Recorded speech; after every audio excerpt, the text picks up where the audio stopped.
You're in the right place at the right time. Absolutely. You're on the moral compass. Listen, between Hardrick Porcher and myself today is the very esteemed Coach John Gooden, man. Listen, we got all kinds of celebrities popping out the woodwork today with us, man. We got Coach Gooden. We'll give Coach Gooden this. That's right. That's how we can start it off tonight. We're going to start it off tonight. And we're going to go ahead and hit the promo video. And when we come back, we'll go ahead and we're going to break down this Super Bowl Funky 55. You are at the after party.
That's right. You're in the right place at the right time. You're watching the Moral Compass. We've got the very esteemed Coach John Gooden with us here tonight. Our first coach, got old HP over there on the side. He's already smirking. Coach, I ain't gonna let him talk first. He's smirking because I had to put that conspiracy thing in there for him. About the grassy knoll and the magic bullet and all kind of stuff from Sunday, So we're gonna get to the bottom of that. But just first of all, let you guys know, man, since we were in elementary school, like Hodrick was saying, this was our first coach.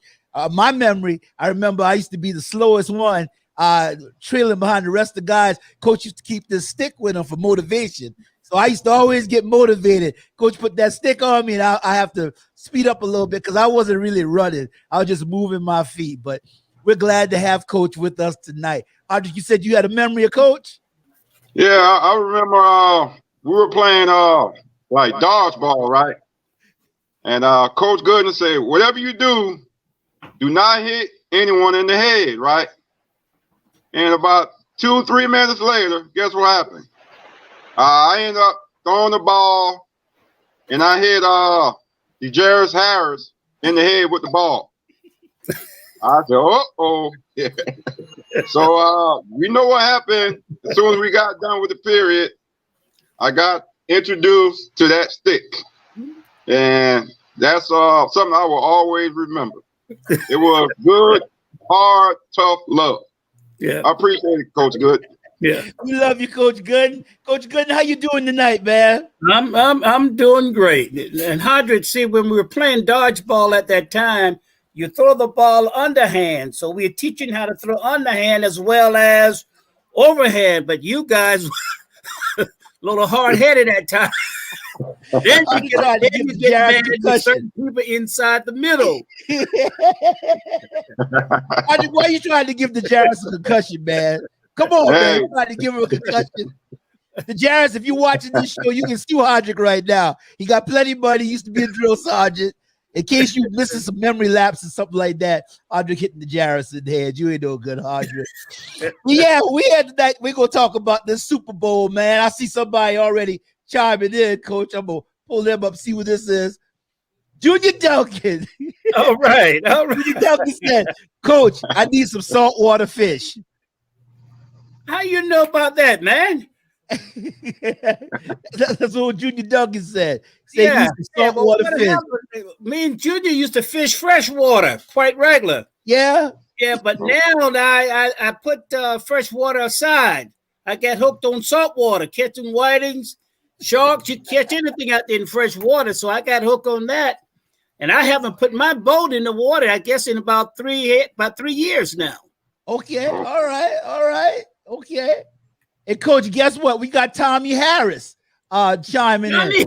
Old Tommy Harris said Coach hasn't changed a bit. Old Tommy Harris. Hey, that's my shortstop. That's my shortstop. Tommy Harris, your shortstop. Oh, yeah. I remember that. Hey, Junior Duncan, remember when we used to beat up on them Cubs? Especially that so-called fastball he had. Coach, Junior said you can't hide from him, Coach.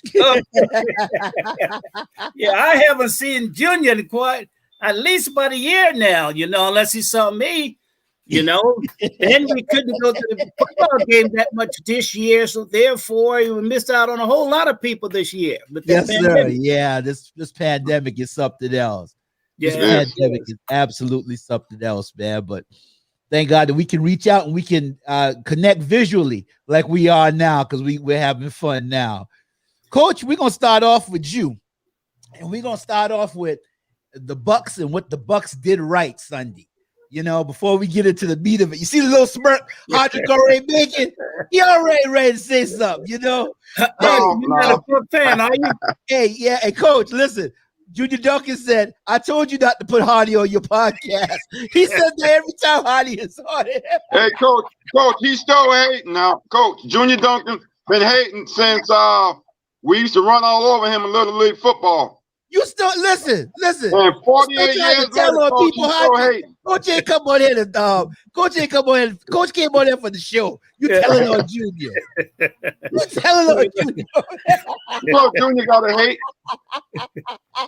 Junior was a good linebacker on JV and varsity now. All right. Yeah. Okay. I don't know about Little League, but when he got to he got better as time went by. He got better. Okay, so y'all got them right, huh? Yeah, we got him right. Well, not me, coach, because He was there wasn't no Coach, he was baseball tired of in me. me running all over him, so he had to get better. You know Junior gonna talk trash about that. Coach, I want to ask you about Super Bowl 55. Did it what did the Bucks do right Sunday? I tell you what, personally, I think they had a good game plan and looked like everything clicked. I think they sacked Brady once or twice. But They got him one time. But after, if you really look at it, a lot of people don't realize winning games depends on how they execute in that trench. I'm talking about the offensive line and defensive line. And if that offensive line can block, keep that defensive line out, that give Brady enough time to throw passes and complete passes. And then if you look at the defense that the Bucks had, I mean, they manhandled Kansas City offense. So it was that offensive line and defensive line that really set the tempo. Because if you don't have anyone to block and keep them out, that quarterback ain't going to have time to throw that ball. Or the running back, passing it off to the running back. Can't open up the hole because can't handle the defensive lineman. And I think it was the defensive line and offensive line for the Tampa Bay that did the job. All right, thank you, Coach. And Coach, before we go on, Hodrick, Junior said when you were talking about him playing baseball, Junior says all lies, Hardy. Okay, all right. Okay. HP. X-Men 15-1 is a lie. Coach, you see him? Yeah. I can't keep him straight, Coach. He's the drill sergeant too. He's the drill sergeant. Tommy Harris, he can tell you too. Those good days. So HP. Oh yeah. When you looked at the game last week when we mentioned that the Bucks would have to play near perfect. So on defense, you remember I was saying the same thing too. What did you see the Bucks do right on Sunday? Well, like I said, they dominated the line of scrimmage. I mean, that was the key to me. Whoever dominated the line of scrimmage is going to win. And they dominated the whole game. And they took away Tyreek Hill. I mean, I guess that was their main game plan to take away, because as we know, last time they played, he had 200 yards plus in the first quarter. Yeah. And they couldn't allow that this game. So they took that away, which was good. And simply, Todd Bowles outcoached Andy Reid. Plain as day, he got outcoached. And somehow Andy didn't make his adjustments. I mean, I expected more out of Andy Reid. I mean, I don't know what happened. Hopefully, like I said the last time on the show, that if Tampa Bay wins, it might be rigged. I wouldn't say it was rigged. But, seemed like Kansas City, to me, Andy Reid didn't have his team prepared. So great job by Tampa Bay. They made their adjustments. They won the line of scrimmage. They won the Super Bowl. So how did you agree with me? The guys in the trenches, huh? Yes, sir. That offense and defensive line. Absolutely. And we talked about that last time. Hardy, Junior's not saying this about what you just said. He said this about that baseball. I know he's still talking about baseball. Junior said, why is he trying to big himself up? Stick to something Hardy. Absolutely nothing. Junior. You gotta hate. See, Coach, 48 plus years, still going on. And I agree with that. I agree, and I was surprised because of how physical the Bucks were. Yeah. And the Bucks just looked, they just out physical Kansas City. Kansas City looked kind of almost lethargic at times, and so that leads to my next question.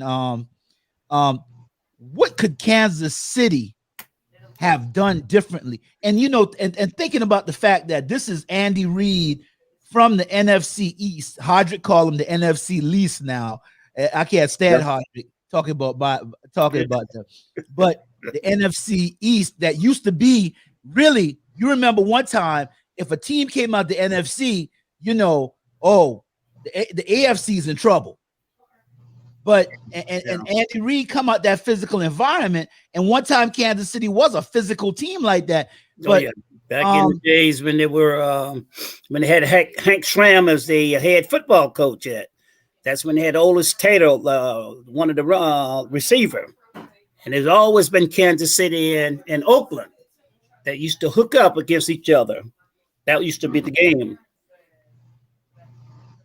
What could Kansas City have done different? Junior said, Hodrick Jr. said, he still love you though. And Larry Gibbs is on the coach. Baby. Larry Gibbs said, Coach Gooden. Yes, sir. Larry. Larry's a Tampa Bay fan, Coach. Okay. So he's on cloud 9 right now. Oh, yeah. Yeah, he lived out there in Florida. But Coach, what could Kansas City have done differently? Well, I'm gonna be honest with you, and I just found out today that Mahomes was half injured. He had a toe injury, plus he had a hamstring problem also. But now, whenever you have a defense that is crushing your pocket, and if you notice, the defensive linemen, I'm talking about Pierre-Paul and Donovan Sue, those guys were putting pressure on Mahomes. And that pocket collapsed many times. And you notice when he was getting back deeper and deeper, that because he couldn't sprint out. And I didn't realize that today. He couldn't sprint out simply because of the injury. But now, if I was there, the only thing I would say when you're crushing the pocket, you have to sprint that quarterback out, get him out of there. And then with him being as fast as he was, then he would have been an extra threat to the outside. Then he can throw also short passes to the flat, curl routes. And then, he can sprint out both left and right side. Mahomes is tough now. Yeah, he is. When the game first started, actually, it looked like the toe injury got worse as the game wore on. Because I remember when he first started, the way he ran that ball around the corner, I was like, oh, I might have to take my prediction back. Right. He that corner that first time, I was like, whoa, I don't know. I said, he got around that corner kind of fast. But then as the game wore on, you could see it. And then that one time he took that cataclysmic hit. When those guys hit him, and I think 3 of them converged on him at one time. Right. He was done. Yeah. You could look at him and tell he was just basically just done. Yeah. Yeah. They just kept the pressure on him and nothing they can do as far as like that defensive line. Like I say, was crushing that offensive line. What can the quarterback do when he can't run? What the old man said, the barbershop, pressure bust pipes, right? Every time. Right. Every time. Right. HP, Irvin was on here the other day, and Irvin was adamant that Kansas City had needed to take it to a ground game. What do you think Kansas City could have did differently, HP, against that Tampa Bay team? Well, I mean, you got to look at it. Their offensive line was depleted. I mean, they had 3 starters out. I mean, I don't think any quarterback would have played good on last Sunday. Any quarterback. I don't think Joe Montana, Tom Brady, or whoever would have played good. I mean, that was probably his worst game of his career. I mean, Patrick Mahomes, no touchdowns. And I think they could have ran the ball more, where they had like under 10 under 10 carries. I mean, I think they could have ran it, you know, took a little pressure off of Mahomes. You know, they could have ran the ball more. But like I said, there was no hope. I mean, Kansas City, Andy Reid, I don't know. I mean, Andy Reid is a much better coach than that. I mean, he didn't make no adjustments in the second half. I mean, I was surprised. I mean, they had 2 weeks to prepare for Tampa Bay. I mean, there was no excuse. They got outcoached and outplayed, and they lost. All right. Our next question is I'm gonna field Larry Gibbs' statement, and I'm gonna ask you on the next question. This is the next question, Coach. Larry Gibbs says that the Bucs are gonna repeat this coming season. Coach, what do you think about that? Do you think that the Bucs can repeat? I tell you what, if he can keep this squad together, out of all the teams, I think Tampa Bay could wind back up there next year. Kansas City got to do a little something about that defense line. Also, the secondary.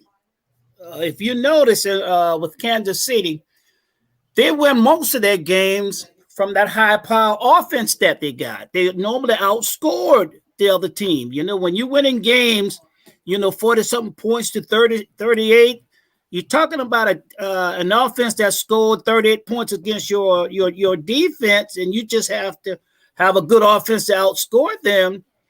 That's hurting Kansas City. So they're going to have to try to recruit some secondary people and some bigger defensive linemen. If they can get that defense right, they can go. But right now, I don't see them going back next year. They'll be in the playoff, but they won't win a Super Bowl.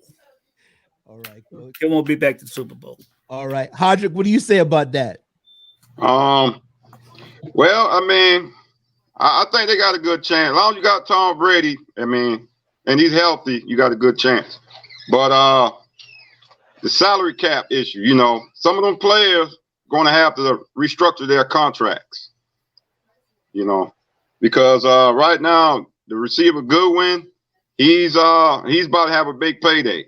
Somebody's going to pay him $15 million a year, and Tampa Bay probably can't afford that right now. So it's going to have to take some pay cuts. And far as I think they can get back there next year, but I don't think they'll win because, like Patrick Mahomes said, we got motivation now. They should have had it before Sunday. Absolutely. I mean, don't get the motivation now when the season over with. Yeah. So they're saying like, well, we got something to play for next year. You should have played 2 days ago. Mm-hmm. So I think Tampa Bay has a chance to get there, but I don't see it on repeating. Okay. All right. And Junior Duncan, I'll tell Larry says that he hasn't thrown a touchdown against the Bucs in 7 straight quarters, and he's talking about Mahomes. Junior Duncan says it won't happen, LG. He said they won't go back. And then Larry says that Mike Evans has already said he'll take a pay cut. And I just couldn't. I'd have to see them play next year because it's always that dark horse that rises. There was a lot of parity in the league this year, and I couldn't crown Tampa Bay this early and say they're going to the Super Bowl next year, at least until I see them play. What impressed me about them this year, though, was going on the road and winning those games. Mm-hmm. And even though it's not, those are usually some hostile environments to play in, but of course it's not as bad as it was, but still to play in New Orleans and then to go play in Green Bay, right, and walk away with 2 wins, they were pretty focused and they played pretty good ball. Larry Gibbs talking trash to me now. He says the Cowboys is horrible, says my wife. Well, Larry, I'm not gonna talk about your wife because The Bible says when a man findeth the wife, he findeth the good thing. But since you my homeboy, I'm gonna talk about you. Y'all on our schedule next year, bro? Let me tell you, hey, Dak ankle will be all right next year. We'll be ready for you, baby. So you know I can talk cash money trash all day long. So I'm gonna remember what you said. And Junior talks trash to her. Junior said, tell Junior to shush. So Junior said, Larry, you know what Junior said? Junior already told you tell Junior to shush. So, Coach, my next question is this. I was a little surprised at Tyrann Mathieu being being an all-pro, being a veteran. And I know that you get tanked up and for the game. Do you think that he made some very critical errors early on with like going back and forth with Tom Brady that really hurt them in the long run? You can say that, but really, I'm going to be honest with you. To me, Tampa Bay was hungry. You know, they wanted to win. They want this win, just like you said when they went to New Orleans, pull that out with the Green Bay, and then when they were, came into the Super Bowl, they were the underdogs. So to me, this was basically a team effort that want to win the Super Bowl. And then Brady had something that he want to prove also. When he moved from New England, a lot of people was questioning, was it the coach or was it Brady? But now, if you notice, Brady is actually a coach on that field. He is.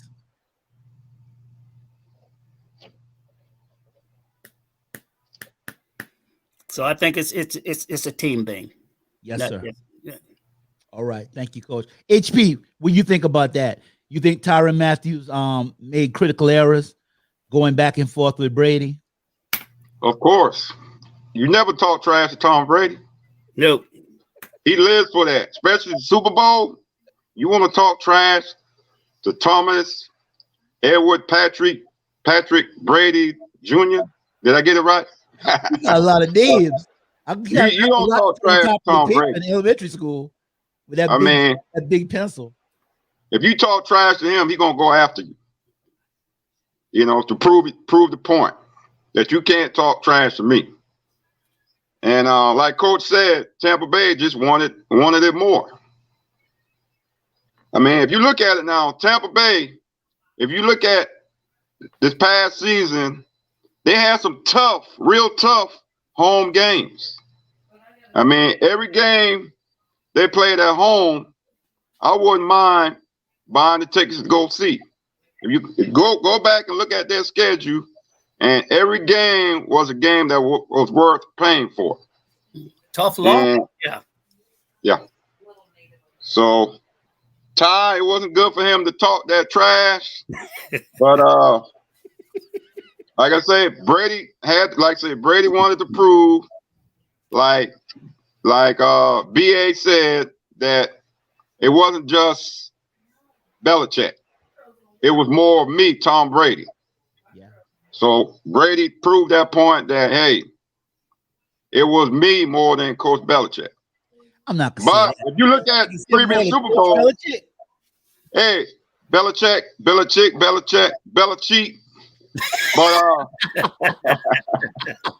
if you look at it, I mean, football is a team sport.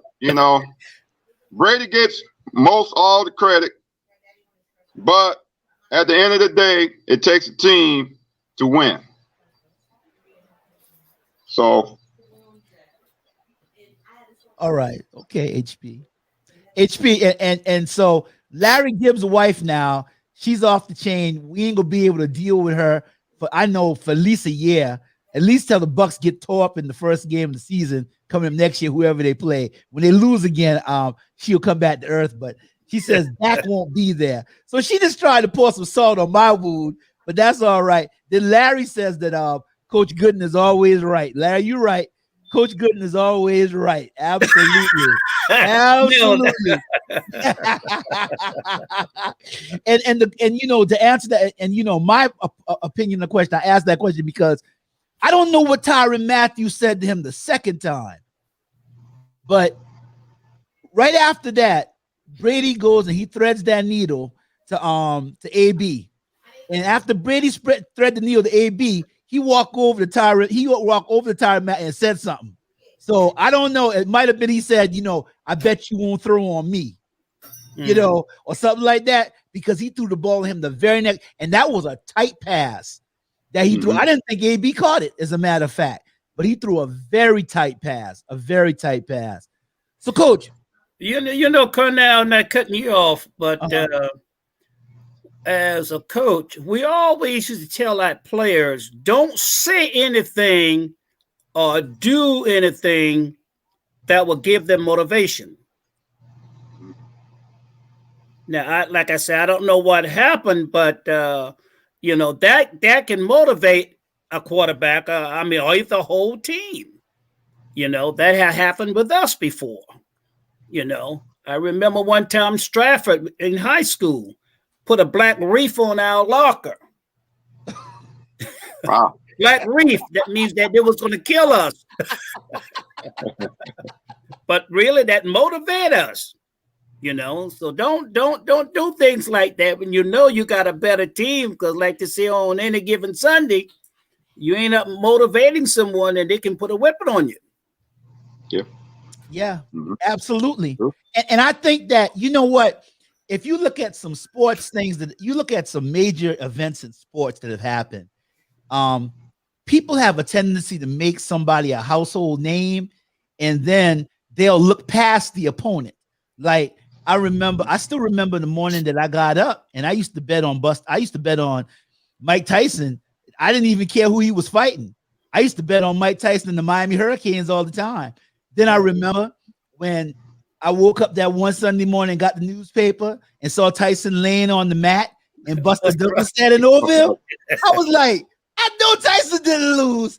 And I had to pay up. I remember when the Miami Hurricanes came up, they were scoring lights out on everybody. They would score 50 points on your best team. And I remember when Gene Stallings came, and Gene Stallings, the coach of Alabama, in the national championship game, put everybody up on the line. And I said, what is he doing? And he just had, I think Teague was a corner. I forget the other corner, but he brought everybody up to the line and showed blitz. And I said, well, Lamar Thomas is one of the wide receivers. I know they're not going to put no single coverage on Thomas all night long. Those two Alabama corners, single coverage, and they were blitzing Gino Torretta. They blitzed, and Miami had no answer for it. None. And that's how they beat. You remember that game? Yeah. And so people were looking past them. The Rams. The Rams used to have such a timed offense. Right. You couldn't stop that Rams offense. Belichick or Belichick or whatever you call him, Hodrick, came down there with New England, and New England shut them down. UNLV against the Duke Blue Devils. You remember that? Remember that? That game, so, I think sometimes people tend to look past the opponent because the other one becomes a household name. You get so comfortable, you don't think they can lose. Right. You don't think they can lose. And so, Coach, let me ask now, Gronkowski got loose 3 times in that game for three just the 2 scores and then that one big play across the middle. And so they took away on the other side of the ball. They took me and Hodrick, we talked about it the other day on the other show. They took Kelsey away from completely out. And I knew if they took Kelsey out, I knew that was it. Because Irvin said that, why don't they hit him when he get ready to run his route? Why they always give him he just goes right out, right? And that's what they was doing. They were sticking him on that line, and they put 2 corners over the top. So what should Andy Reid have drawn up against Gronkowski? What should he have done against Gronkowski on Sunday? Well, Gronkowski, he's a big tight end. Plus, so he can wide out, and he's fast, and strong also. And if you look at a lot of those little cornerbacks that they have, if you're going to match up man, and you're going to put one of those corners right there on line, God gracious, the only thing I can say, you would have to double team him. Have somebody hitting him on the line, and then also have a safety up top. But that would open up Evans. If you notice, Evans didn't do anything Sunday night. It was all Gronkowski, right? Yes, sir. Touchdowns, crucial.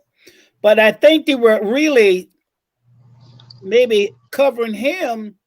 And then if you look at Kansas City side, Kansas City used to had 3 good receivers because Watkins, Sammy didn't play. Matter of fact, Sammy didn't play in the last 2 games.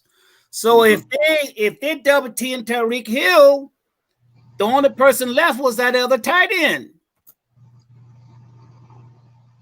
And Sammy Watkins, I don't know whether he was injured or whatever. But that was another key play that hurt Kansas City, when you have a quarterback who needs those receivers to get open. And see, Tyreek was a deep threat. Watkins was a deep threat. And then I will open up things for the tight end. Okay. And I think Gronkowski, he got open because, the other wide receivers just open it up. I look at the patterns. It looked like Gronkowski would be open up all the time. Every time you look around, Brady had somebody open that he can throw it to. Whereas Kansas City, I didn't see it. Mm-hmm. Okay. HP, what do you think? I'm not gonna ask you that same question because Coach nailed it. Yeah. Coach nailed it. Coach nailed that question. Especially when he said when you reroute and safety over the top. I mean, that's great coverage right there. Because that's what we talked about the other day. You remember we talked about the double coverage? Yeah. And we talked about that and talked about double coverage. Larry Gibbs has chimed in. Larry says that wasn't like Gronk was lighting things up. Actually didn't have good numbers coming into the game. But I guarantee you, y'all wasn't going to win the other night without Gronk because Gronk scored 14 points. And that big pass across the middle, that was the game breaker because it's like it broke their back. Gronk knows how to score in those those stage is not too big for him. Right. Yeah. Yeah, the stage just like the Rams Super Bowl, the same thing. He was the key to that game. Yeah. The stage 2 or 3 years ago. Yeah. The stage is not too big for him. So now Cornell, I think also, Gronk just was open because the other guys were covered, so when he looked deep, you're not open, then he's going to, check down, look down, and sure enough, Gronk is open. You throw that ball to that open man. Mm-hmm. And then Larry Gibbs says that definitely his favorite target in big games. Yeah, Gronk is his Kelsey. That's his Kelsey. That's his Kelsey. Yeah, Kelsey's all right too. Now he's a good tight end now. Somehow, let me tell you, if somehow Mahomes had got an opportunity to get to Kelsey, it seemed like to me, I saw Kelsey like almost single-handedly win some games. Mahomes was shuttle past him, and I was like saying to myself, in the middle of everybody, he'll shuttle past him. But I think that Mahomes was hurt. And Coach, let me ask this question because I'll say this is Sabanistic. It's something that Nick Saban would do. Do you think that Andy Reid should have started the backup? Not bad, or at some time pull Mahomes in that Super Bowl game. This is the last game of the season. And you always go with that thoroughbred, regardless if he hurt, you always go with your best. unless he can't go. And see, a lot of people didn't realize that he was that hurt. But like you say, after the game go on, you saw him start limping. So, but I don't think he should have started. I think he would have started Mahomes. I would. HP, what do you think about that? Pulling Mahomes from the game? Yeah. No way, no how. He's a motivator. If he could walk, he would have still been in the game. Right. If he can walk, but like I said, it just Tampa Bay just played great defense, man. You know. Right. What other quarterback could have done better? You know, I don't know. It was their day. Yeah, their day. They wanted it more. Larry Gibbs says no. He says no way. Do you pull Patrick Mahomes? You keep Patrick Mahomes in the game, and so is Tom Brady, coach, the GOAT? Is he the greatest of all time? Well, I tell you what, if you look at the number of Super Bowls that he won, number of time he been in a Super Bowl, and you know, I look at Joe Montana. He was a great quarterback. I look at Manning. Manning was a good quarterback, you know, but you got to win the big games also. And if you look at it, old Brady been there and he win more Super Bowls, you know. And personally, you know, I don't look at him at, well, I guess don't want to be prejudiced or anything, but you got to give the man credit. He is good. He's good. Yeah. Yeah. Yeah. So absolutely. He'll get my vote. Okay. Let's hear what Hardrick has to say. Hardrick, is Tom Brady the greatest of all time? Coach, you see him rocking? He rocking. He doing dirt. That's a lot of nervous energy. Was it hard to all time? I don't think he's the GOAT. What? I think he's the GLAT. What's the GLAT, Hardrick? That's the greatest leader of all time on the football field. Oh, so you call him the greatest leader of all time? Leadership. All right. Okay. He's a great leader. And he took that leadership from the Patriots and brought it to the Buccaneers. And it took less than one NFL season because there was no preseason, there was no OTAs. It was just go for it. Okay. And he changed Tampa Bay's offense too. Yeah, yeah. You know, it had been Tom's offense. Now we can give BA and offensive coordinator, you know, but if you look at it, that was Tom's offense. And he brought leadership on the other side of the ball too. Leadership. Yeah. You know, yeah. So he's the greatest leader of all time on the football field. Well, but I would say he's the GOAT. He's the GLAT. Well, Hardrick, he ain't throwing no ball with his leadership. He throwing the ball with his arm. Yeah. But you said, look at his stats, CJ. Look, go through all 10 Super Bowls and look at his stats. Half the Super Bowls, the opposing quarterback had better stats than Tom Brady. Yeah, but if you ain't walking away with the hardware, you can't. Yeah. You can't hold the stats up at the end of the game. I don't care if he. I don't care if he's 1 for 12 and 100 yards. You know, I don't. If he walking away as the winner, then stats really don't matter. Yeah, but it took the defense. It takes special teams. So if Tampa Bay didn't play that great on defense, did you think they could have won that game? Well, I said the other day. What Brady just did.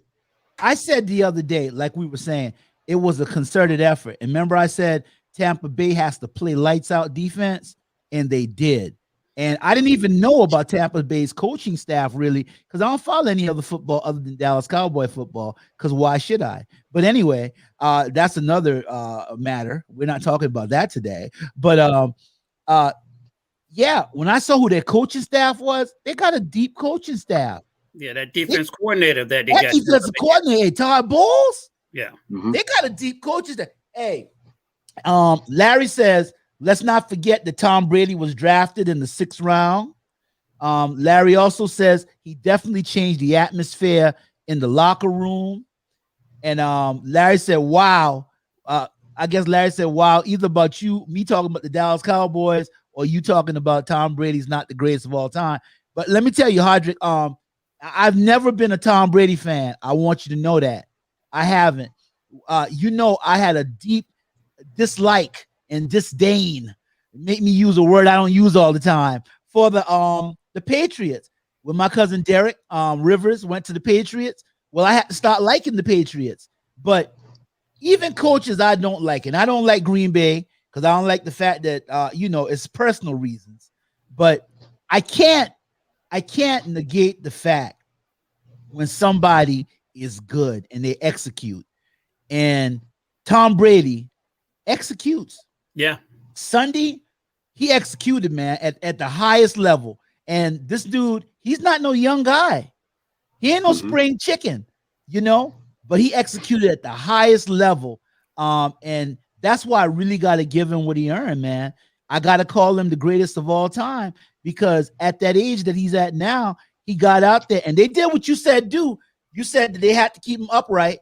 Hey, they only sack him one time, but if you give him time, he'll cut your throat. There's some quarterbacks that you can give them all the time in the world and they go throw interception.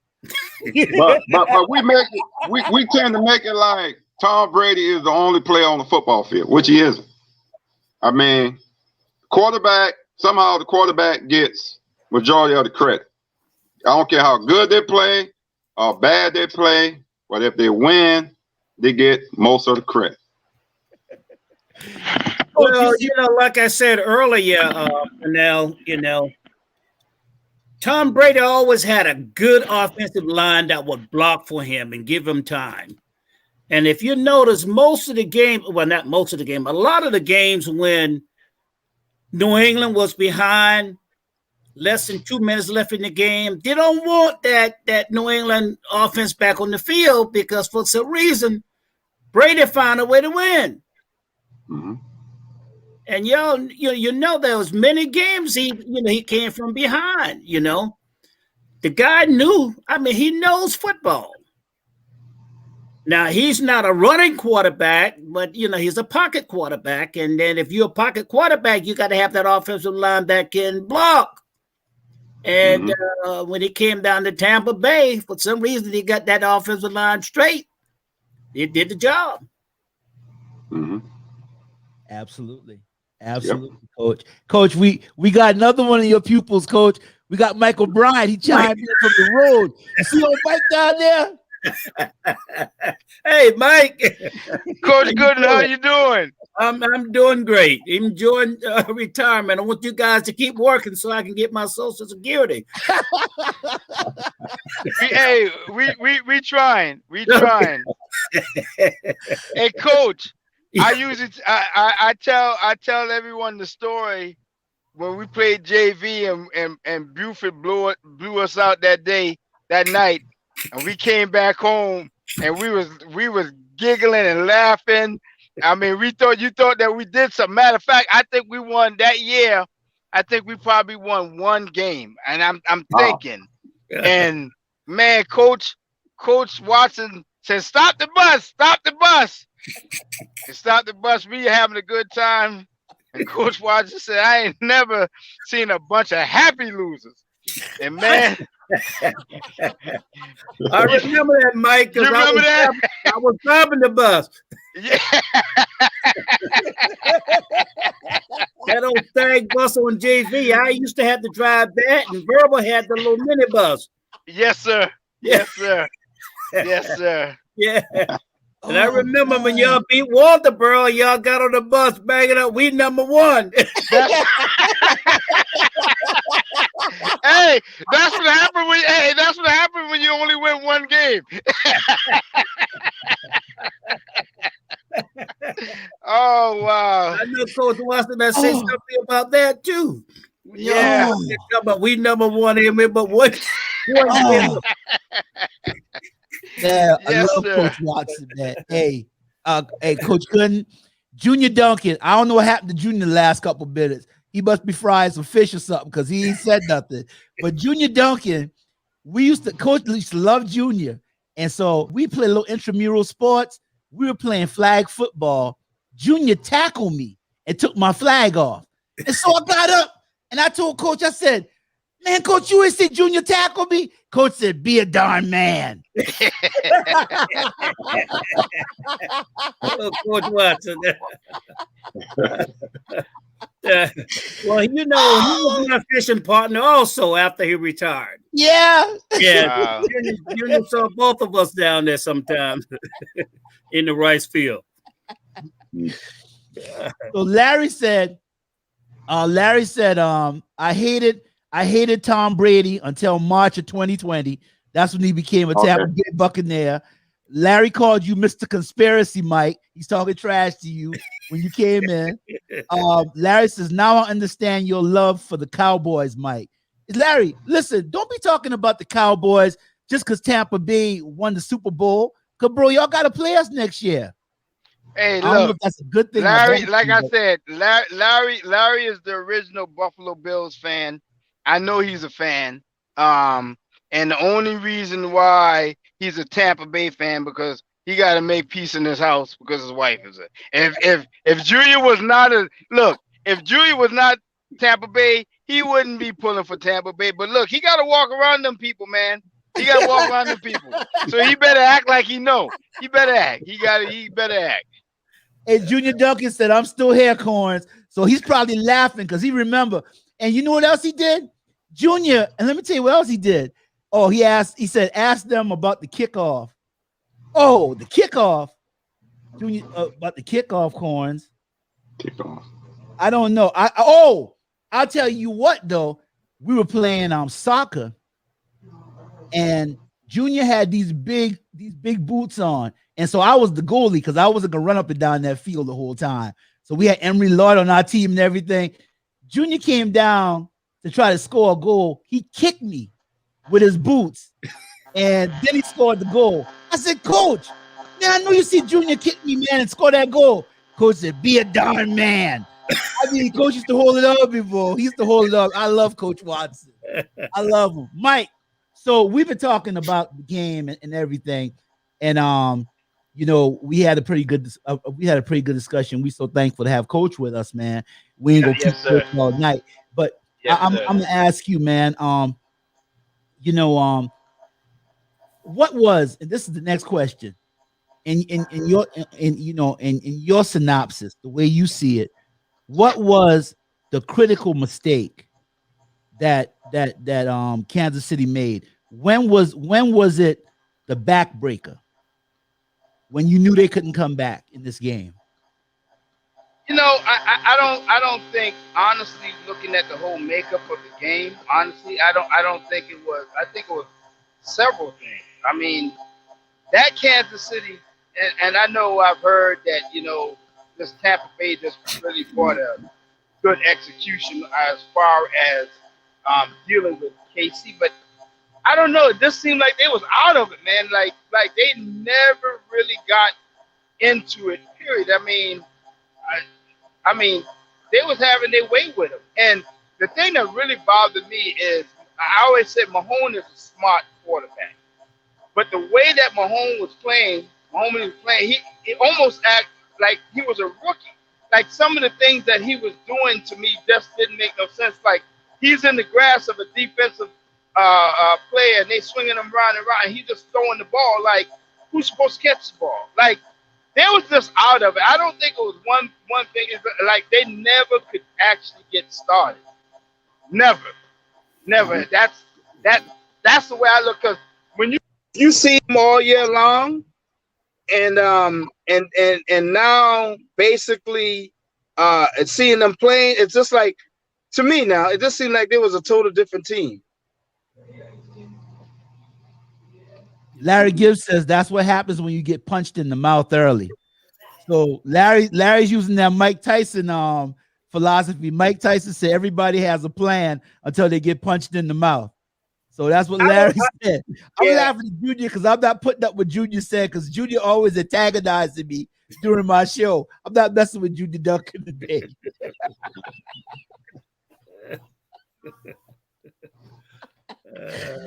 But and that just leads to to this question. Mike, you think Tom Brady is the greatest of all time? I mean, his record shows that. I mean, he is. He got some question marks for me, but I mean, at the end of the day, you know those question marks, you can't erase them. I mean, it's all about the record. When you start comparing his record and what he did, yeah, he is the best of all times. Now, did he have some help getting there? That could be another show. But a lot of help. But it is what it is, and until you can beat that record, it may be a hard pill to swallow. Even Larry said he couldn't stand them until he went to Tampa, which kind of shows you, like, if he goes to Dallas or any place that he goes that he wins a Super Bowl, he's going to be the best ever. But we done seen some of them Super Bowls. We done kind of seen certain things that happen, but like I said, it's his record, and you can't argue that. As the older people say, you can't argue that. So can't argue. They don't need to argue about it, right? They don't need to argue about it. Yeah. Sure. Hey, and so listen. Larry getting on my nerve, bro. I'm gonna tell you, Larry getting on my nerve. Mike loves Roger Staubach, Danny White, and Tony Romo. These cats gonna get off the Dallas Cowboys, because you getting off the Dallas Cowboys, Larry. No, hey, tell him I love Jim Kelly. That's what I really love. Now I can't say that because I love Kelly, because Kelly was Miami Hurricanes quarterback. Kelly was a bad man, but I'm talking about back in the days, Jim Kelly, when he played for Buffalo. That's what I love. He was bad then, but this is my next question. So I see Larry is here. So this is my next question. We're gonna pull out the dominant defenses now.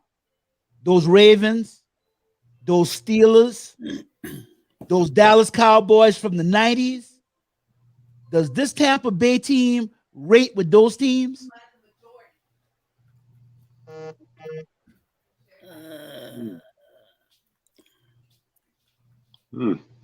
Those Philadelphia Eagles, not in the Super Bowl, but we had to face every year. Those Giants, the other Tampa Bay team with Warren Sapp. Does this Tampa Bay team rate with those teams? Let me see what kind of lie he gonna tell. He gonna talk about Larry, boy. You see what Larry said?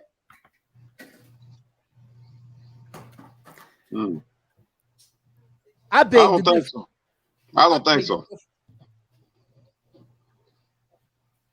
Larry says $2,000. I beg to differ. I beg to differ.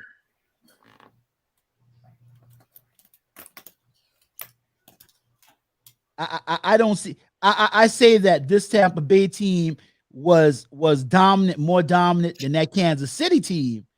But when you talk about those lights out defenses, because the Ravens really didn't even have a good offense. They had Flacco. You remember? They had Flacco, but that Ravens defense. And the previous Super Bowl. Ooh. I can't even think of the quarterback's name. In 2000, I believe. Yeah. Now Ray Lewis and crew. Now I can't compare that defense to I can't. Oh, Junior Duncan said Chicago They'll Bears. probably be in the top 10. Chicago Bears is 1-2, Junior. Chicago Bears had that lights out defense. 85. 85. That's what I'm about to say, Junior. Yeah, and then Larry says you better check the roster loaded with Hall of Famers. And Larry says Brad Johnson. So Larry, we can start calling some names from those teams we just named. Mike Singletary, Chicago, Right. Dallas Cowboys, Dixon Edwards, Godfrey Miles, world-class speed linebackers that changed the whole complexion of the football game. But I can't take it with Tampa Bay as the champion now. But compared to the football that we've seen, I mean, even the halftime show, you know, he definitely ain't been Luther, and he sure wasn't Prince.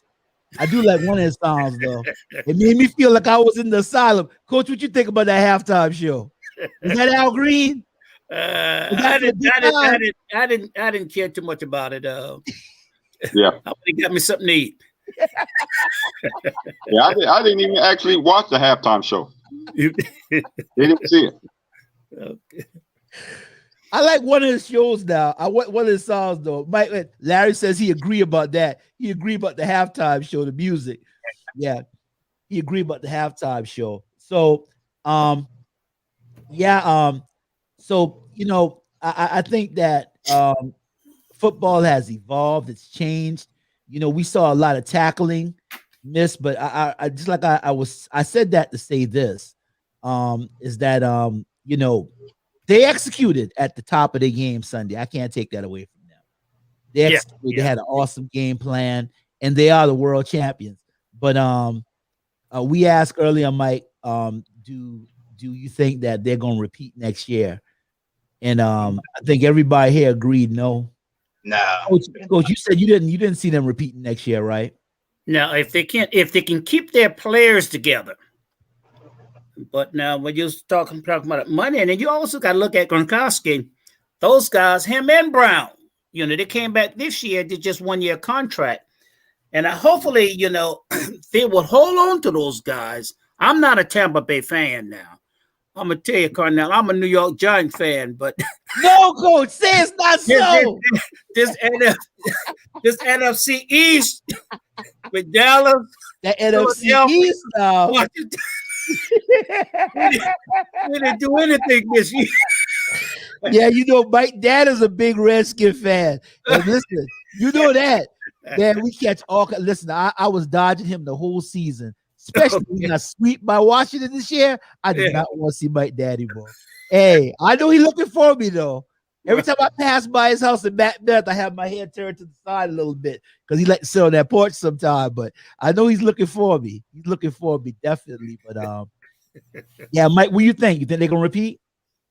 No, they're not. They're not going to repeat. And you know, when you kind of going off and coming back in, like when you start talking about the defensive that actually like control the game, it kind of goes back to what Coach was saying. Like back then, those teams stayed together. And there wasn't all that. Like you can have a dominant team like college basketball. We talked about that the other day. You can have a dominant team now.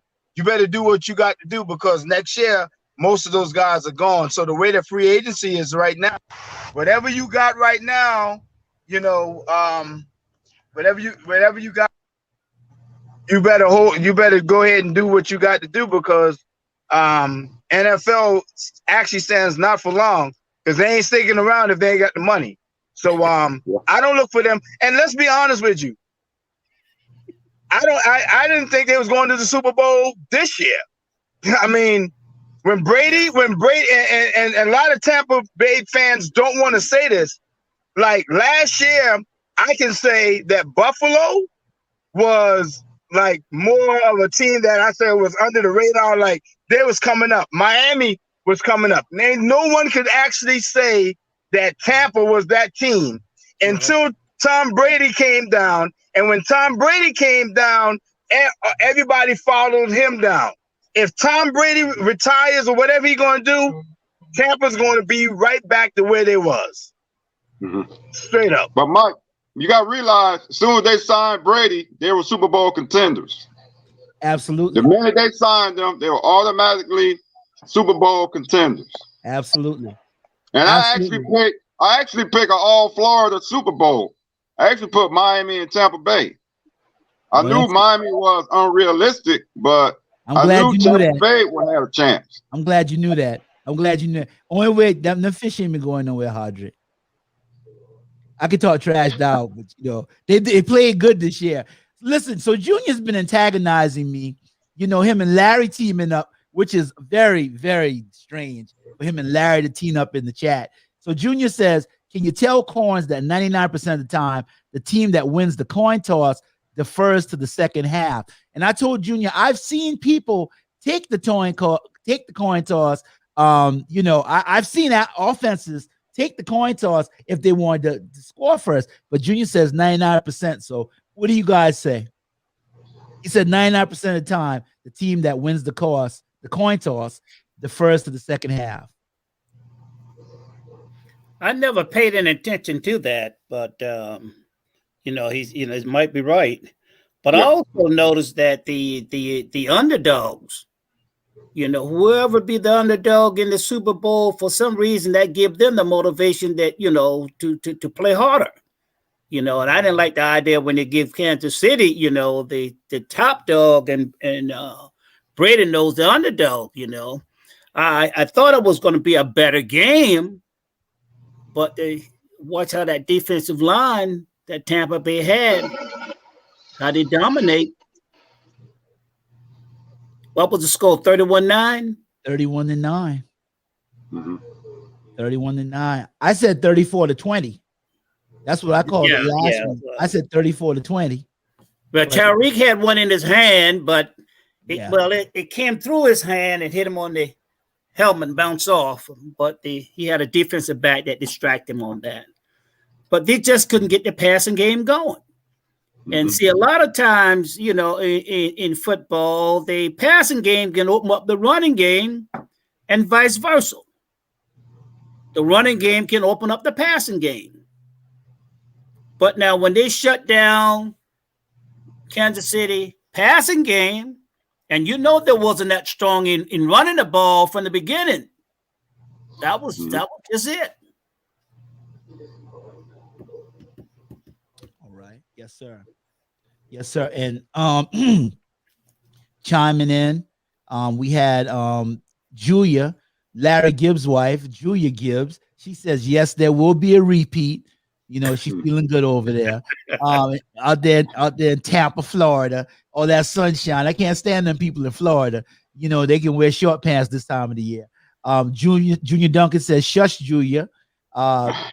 Junior Duncan said, there goes Hardy again. So Junior and Hardy back at war again. And Junior Duncan says in overtime. So he's talking about the deferred pass. So Junior, I asked your question. And so we're gonna do our final thoughts, man. We had Coach with us for a while. I ain't gonna keep Coach hanging out too long with us. Yeah, my stomach's growling now. Yeah, man. I don't want your stomach to growl, Coach, you gotta eat before 8 p.m. now. made me miss my news. No, Coach, I'm sorry, Coach. I'm sorry, Coach. I'm sorry. Coach, you got any final thoughts you want to share with us about just taking a stab in there? Who do you think may be there next year? Don't have to be accurate, Well, I know that, and I just hope my team will be there next year, the Giants. I guess you'd be hoping the Dallas. I don't foresee that right now. But you can't put Seattle out. I was listening to the news today and an NFL channel. They're trying to get the quarterback to do a little help in recruiting. What's the quarterback there at Seattle? Yeah, Russell Wilson. Russell Wilson. Because he almost like a franchise there now. Just like Tom Brady was the franchise right there at New England, and looked like he's going to be there at the Buccaneers also. But I think you can't count Green Bay. And then on the EFC, we know that Kansas City is going to be back. Then you're going to have to look at those Ravens. Baltimore. I think they got a good team if they can put things together. Okay. All right. HP, what do you think? Well, I have to say, I got a toss up. The 49ers, I think they're going to get most of their defense back. You know, they was injured all year. And I think if they can get Deshaun Watson in a trade, I look for it between the NFC, between the 49ers and Tampa Bay. If 49ers can't get their quarterback, I like the Rams. I like the Rams in Tampa Bay for my NFC championship next year. And for the AFC, I mean, I got to go back with Kansas City. I mean, until Lamar Jackson can throw the ball accurately, I don't see the Ravens challenging the Chiefs. I don't see the Bills either. So yeah, Larry Gibbs said the Bills, but I think he's talking about the light bill and the water bill. He talking about the Bills. I mean, as long as you got Patrick Mahomes is healthy, if he can get his offensive line back, which will, and I see them repeating next year as AFC champions. Okay. And Larry said Josh Allen. The Bills did have a good year. They had a good season this season. They did. So, you know, if I had to pick right now, I'll say KC and Tampa Bay repeat. KC and Tampa Bay repeat. But it will be different result next time. I don't see it. Well, you know, just like Coach said, the Giants, I'm going to say the Cowboys. I'm going to say we get geared back up. And I'm going to say we face an AFC team. We're going to give them something, boy, because we're going to have something to run. We got some new offensive linemen. We'll be running that ball next year. I wish, because there was no real, I mean, Fournette ran that ball. Ran that ball. He ran that ball, man. It's like he was really physical. He ran that ball. And so, yeah, absolutely. I have to say the Cowboys and Kansas City. I'll go ahead and I'll anoint Kansas City to go back. Yeah, I'll anoint them to go back if they. Cowboys, but you know, yeah, the Cowboys in Kansas City. That's right. You can't, because they're gonna be in LA next year, right? Yeah, I think so. Yeah. They just built a new Superdome over there in LA, so they're gonna have it there next year. So now I'm gonna be honest with you. Now, them Cowboys. Jerry Jones gonna have to keep his nose out and let the coach, do the coaching. And yeah, that's the problem we got. Yeah. Yeah, since Jimmy Johnson's been gone, I call it the curse of Jimmy Johnson. That's what it is. There's a curse. An old gypsy woman was there, and when Jimmy Johnson walked out, she said, "And you'll never go to another Super Bowl until you put Jimmy Johnson in the Ring of Honor." You know that crazy man still won't put Jimmy Johnson in the Ring of Honor? He's still mad. Jerry Jones is a nut. He's a nut. That's like he won 2 Super Bowls for Dallas, right? Man, listen, if and Larry says we need a new GM. We got a GM. Our GM name is Will. What's Will's last name? Madonahue or something like that. I can't remember his last name. That's the dude that picks all the talent. That the guy that he's not at Dallas. He picks all the talent. They went ahead and got McCarthy. They got him from Pick and Pay because they couldn't find a real coach, so they got McCarthy. Then McCarthy bring in a quarterback. What's the boy name? How did we talk about him the other day? That boy couldn't throw a brick at a red barn wall. They came in and played the game last. He was so sorry. Oh yeah, I can't think of his name. Yeah. They waste a whole draft pick on that guy. A whole draft pick. And Larry said, "What talent?" Larry, don't get beside yourself now. Don't get beside yourself. Cause bro, listen, I'm gonna tell you, y'all turned the corner on the Super Bowl. Your defense, but believe me, bro, without that Tom Brady and to Gronkowski, we're gonna take 14 points off the board. Y'all still win. But Mhm. I mean, how would your quarterback or your other quarterback or whoever was your quarterback, how would he have done with the Kansas City pressure? Would he have been cool as Tom Brady? So like Would he have Winston. been able to sit back there and thread the needle like Tom Brady? So Junior Duncan agreed with you, Coach. He said, absolutely, Coach. And I ain't gonna let y'all wear Coach out because me and Coach go to the same barbershop. Coach ain't gonna go there and tell Mackie about he was on my show and I didn't know when to stop talking. So I ain't gonna let y'all wear Coach out tonight. Nobody messing with y'all. And then Larry Gibbs said you overpaid your best player and he ain't hungry no more. And that happens a lot of times. Players get overpaid, they get overpaid and they ain't hungry. You're right. No more. Yeah. Yeah. And Zeke, Larry, Amari Cooper. Fournette was a good pickup, but now, Fournette is fat. He got a Super Bowl ring. So let's see how y'all deal with your players next year. So, I don't forget nothing, Larry. I'll be able to look back at this show. And so I look back at this show. And so, yeah, that happens. They get demotivated when they get that money. But, hey, we're so glad to have you with us tonight, Coach Gooden. We're going to give you that applause one more time. The great Coach John Gooden. I'm going to stop holding him off his collard greens or okra or whatever he got over there. Right. We're glad to have you with us. Thank you, Coach. We'll have you Appreciate back. it, Coach. Appreciate you, Coach. Listen, it was good seeing all of you guys. Golly, I haven't seen in quite a while, man. That's just the day you came by the house. Yes, How sir. many years ago? That was about 5? About 5 years ago. Yes, sir. Michael, I see him in the barbershop every now and then, Cornell. Yeah, see us in the barbershop every now I and saw then. a picture of Irvin Seabrooks and Betherial. Yeah, Letherial was supposed to come in. He didn't get a chance to. Irvin Seabrook couldn't be with us tonight. Or Irv. So I'll tell you what, we'll definitely have you back when Irv is going to be on, and we'll just have us a football talk. We'll come on before the season come back in or something like that, because I don't have nothing to do till football season come back in. So I don't know, Coach. Make sure y'all do that before my dinner, okay? Yeah, Coach, we'll get you earlier in the day next time. All right, then. Listen, I gotta deal with your daughter now. She gonna talk trash. Y'all had daddy on here too long. Hey, Cornell. Huh?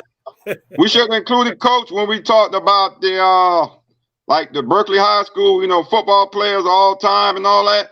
Yeah, Coach, we're gonna do that next time because we had a show on Berkeley High School players, and we'll get Doug was gonna try to get it tonight. He couldn't get there, but we'll get Doug and Ryan and see. I'll tell them boys, Coach could be on the show. That'll pull them in. Yeah, that'll pull them in. I'm not gonna stay too long like I did tonight. All right. No, Coach, we ain't gonna keep you long. Coach, gone. Appreciate you, Coach. We appreciate you, Coach. We were glad to have Coach Larry Gibbs. Said great show. Thank you, Larry, for your participation. Man, y'all made the show great. Junior Duncan said you ain't missed nothing. And Junior Duncan cracking on me, boy. He said I'll be in London. Yeah, London, corn. Because I told him something, man. And I shouldn't have told him. Like certain things you can't tell certain people. I must have told Junior and Michael Bryan something. But yeah, man, we were just glad to have everybody on our show tonight, and glad for all of you. HP, appreciate you supporting me the way you do all the time, bro. No problem. Give it up for HP. West End, South Carolina. I'm behind you always, 100%, bro. I know that, bro. Give it up for HP. And we give it up for all of you. Until next time, this is the Moral Compass. We'll be seeing you guys soon.